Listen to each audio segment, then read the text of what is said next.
welcome you to the WCC This Week. It is presented by Geico, and we come to you today from San Francisco, California. Still spring-like conditions here in what should be the dead of winter. We're at the Hilltop at USF War Memorial Gym, and today's feature game, the Pepperdine Wave against the USF Dons.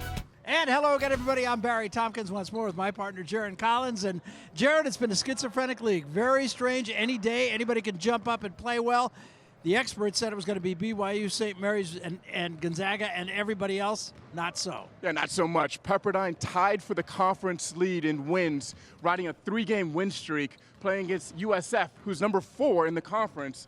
Both teams are looking to take control of the conference play right now. Yeah, both teams playing great right now. Brendan Lane, one of the reasons Pepperdine is playing well, started his career at UCLA, but really has come of age as a Pep. Yeah, a lot of experience, a lot of leadership he provides for Pepperdine, not only on the court, but off the court as well. And he's just had a monster game at Santa Clara. 26 points, 17 rebounds, 2 assists, and 4 blocks. He's number 2 in the conference in block shots. What I really like, he had 5 offensive rebounds in that Santa Clara game, just dominating the paint. Yeah, dominating the paint, and yet he's a guy who can still step out and shoot it. That's what makes him such a danger. For USF, of course, everybody's got to have a player who puts the ball in a hole, and that's Avery Holmes' job. Yeah, Avery Holmes has done an excellent job in conference play. Right now, he's leading the team in scoring at 15.7 points per game in conference play, and he is shooting a blistering 53% over his last 3 games from the three-point line.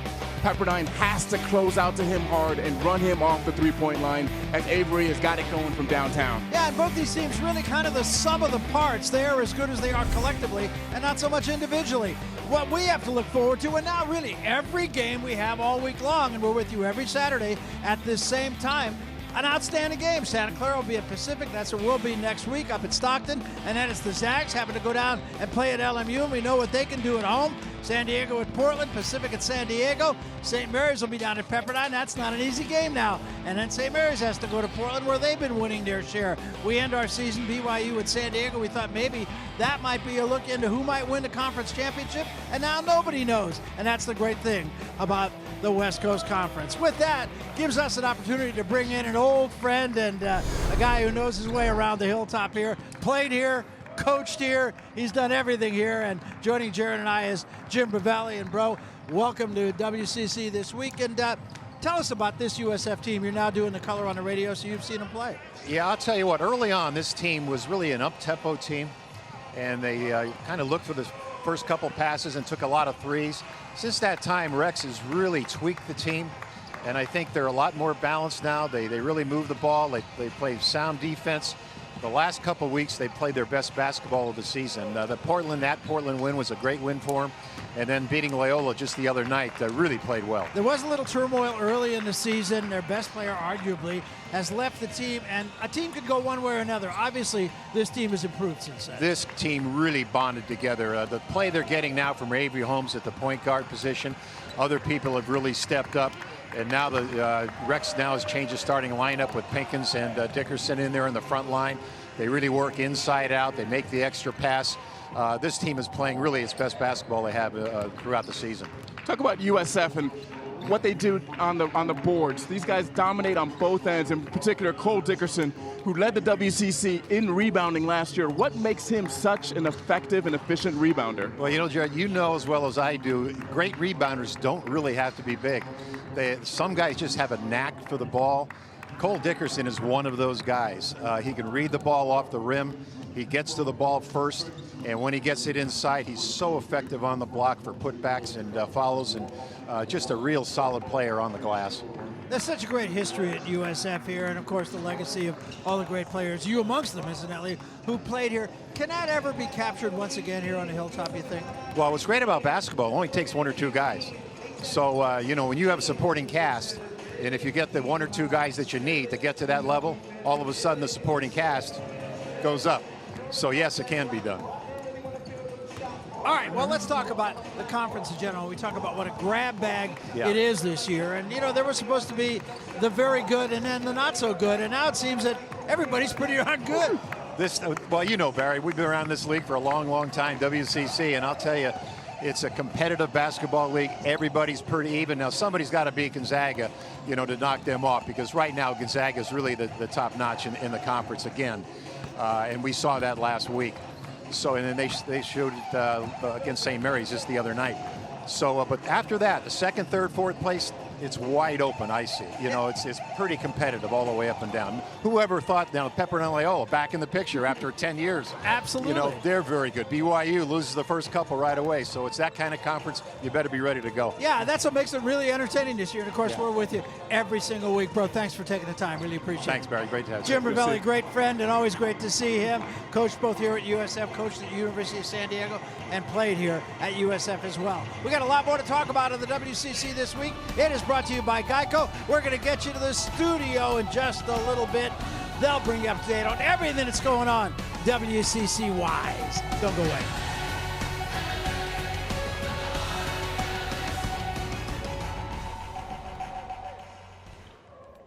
San Francisco Athletics would like to thank the following partners for their support. Powerade.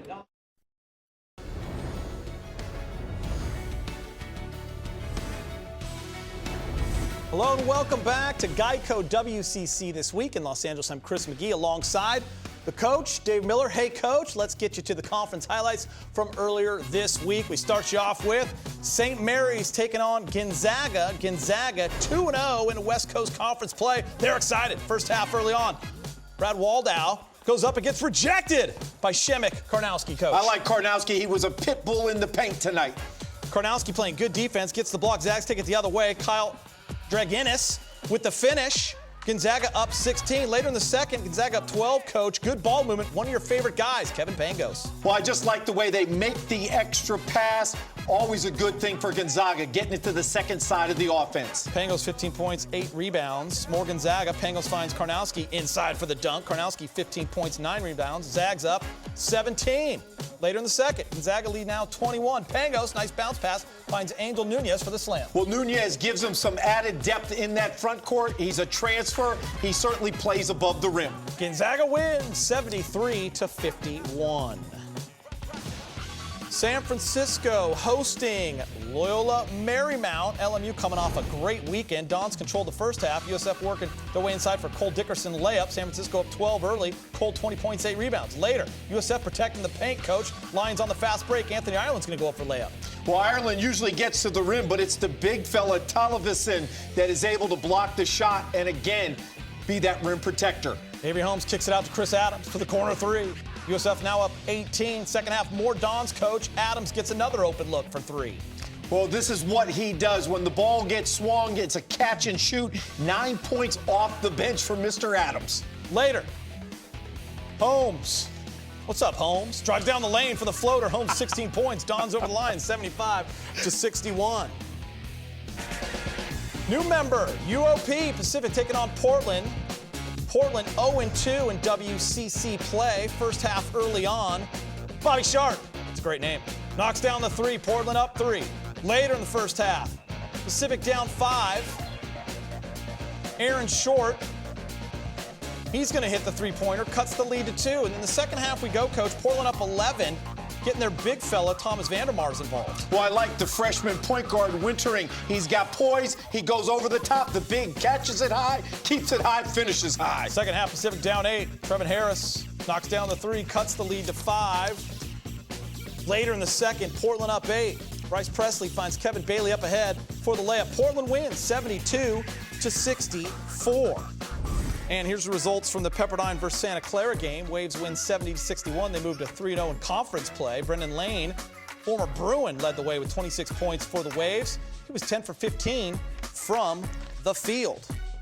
And here's what the conference standings look like heading into today's action. Gonzaga and Pepperdine are tied atop the West Coast Conference standings with 3 wins apiece. LMU and San Francisco follow. All right, Coach, let's talk about Thursday's game between St. Mary's and Gonzaga. Gonzaga really sending a message, winning by 22. What'd you like?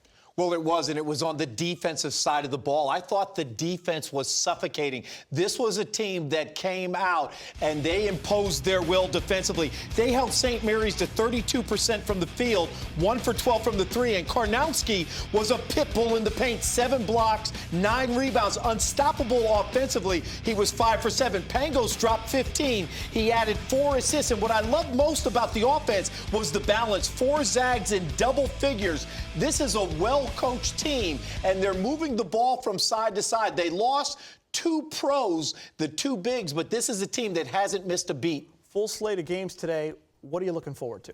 San Diego at BYU.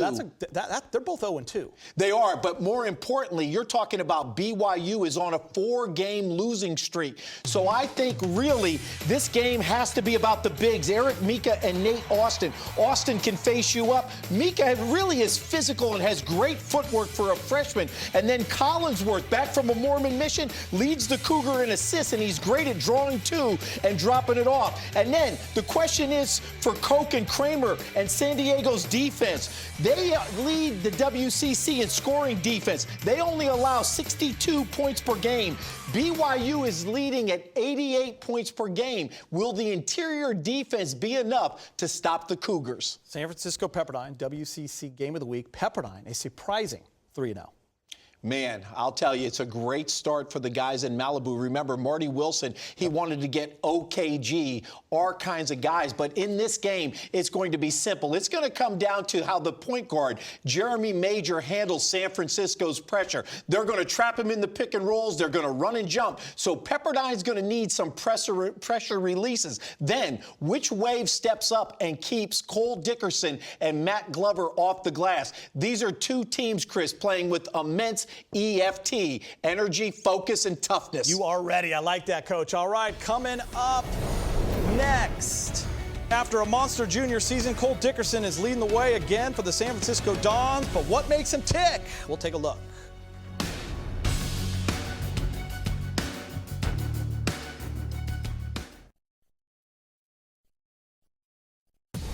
Guard Malcolm Brooks from Pepperdine is your WCC Player of the Week. He went on a tear last weekend, scoring 20 points in a win versus San Diego last Saturday, and then setting another career high with 24 points in Pepperdine's 80-74 win over BYU.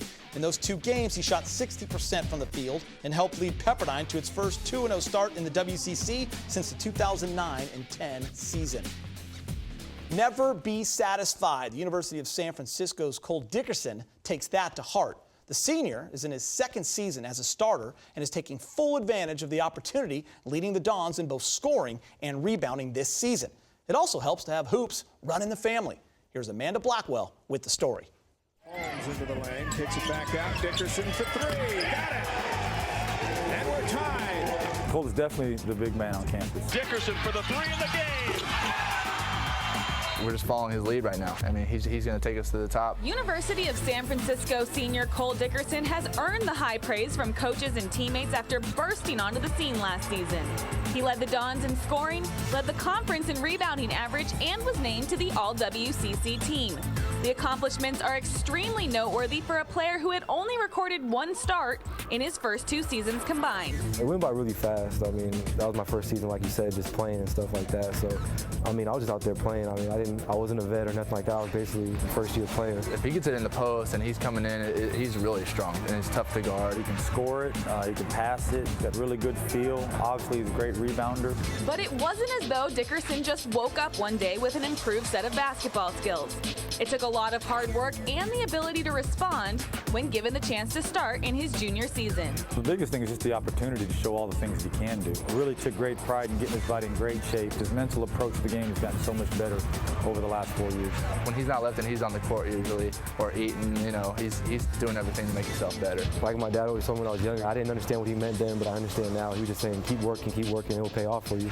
And now I see it paying off, so it's a great feeling. With all the hard work and natural skill comes another trait, self-confidence.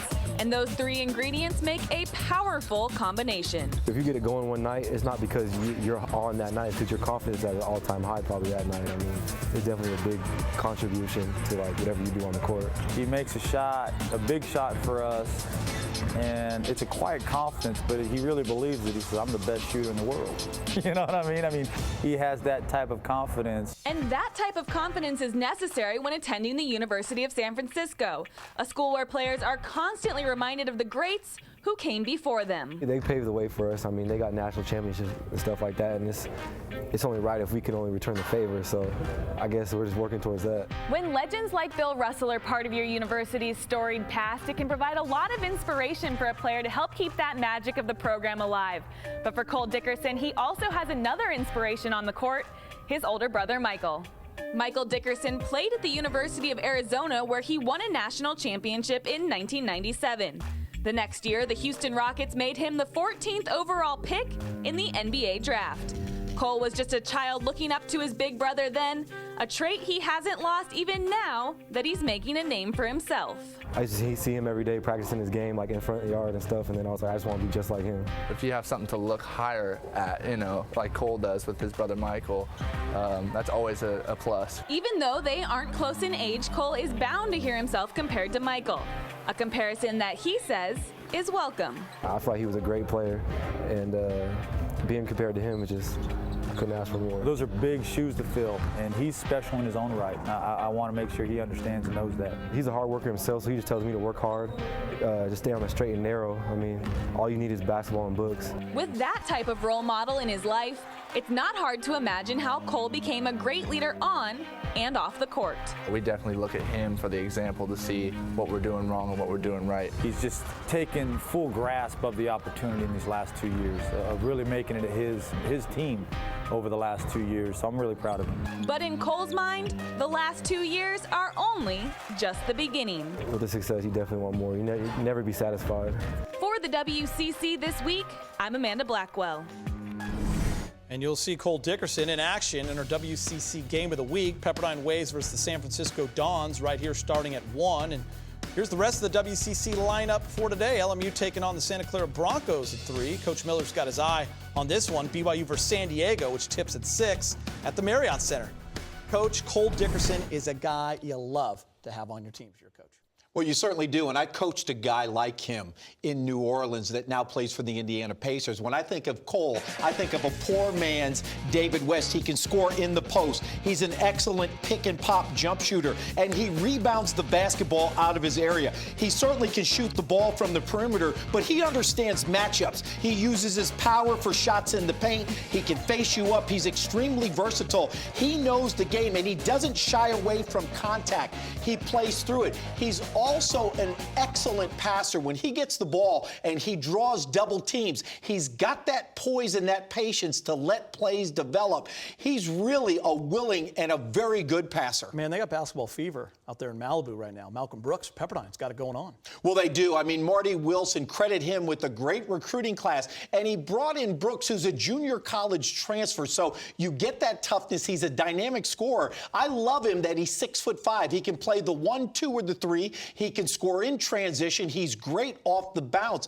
Defensively, he likes to talk, and he gets into his stance.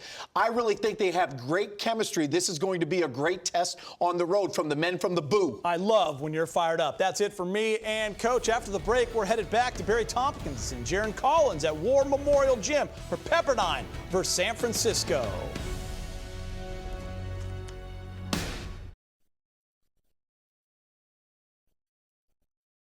We welcome you back to the WCC This Week. It's presented by Geico, just a little bit ahead of the opening tip-off. You want to know why people move to San Francisco? Here's one of the reasons, Jared. That's the Hill of Seven Turns, Lombard Street. We were kids, we used to try to drive up that. You can't tell the San Francisco Police Department that, though. Sure.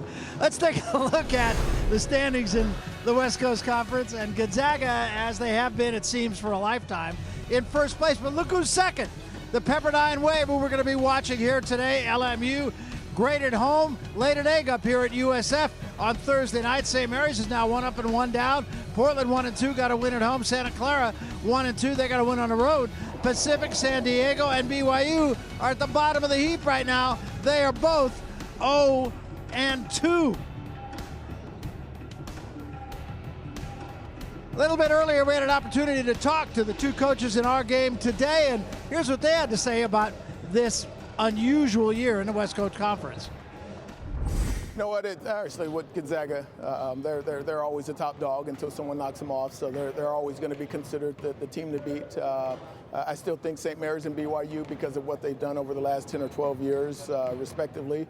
But I think the rest of us have a chance to get in the mix. I know it's gonna change quite a bit throughout the next few weeks, but hopefully we can continue to do what we're doing and give ourselves a chance to be in the mix. You take what I think is probably one of the top programs in the Big West, you add it to the West Coast Conference. You take one of the top programs in the Mountain West, you add it to the West Coast Conference. You got a heck of a league, and from top to bottom, it's probably as balanced as it's ever been. Really, really good.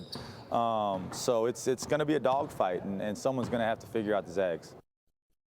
Well, both coaches talk about the balance in this conference, Jared, and all you have to do is look at BYU and San Diego, two of the teams who were supposed to be in the upper half at the very least. They're both 0-2 and play each other tonight. Yeah, it's a big game tonight to see who can get that first win in conference, kind of jumpstart their season in conference play right now. But big game tonight at BYU. All right, let's talk about the game that we're going to be watching today. We always talk about X factors here, and I think it's fair to say in college basketball now, almost every team is as good as their point guard, and Pepperdine's got a guy that's been something of a surprise. Yeah, and especially in particular because Jeremy Major is a freshman. He averaged 25 points in high school.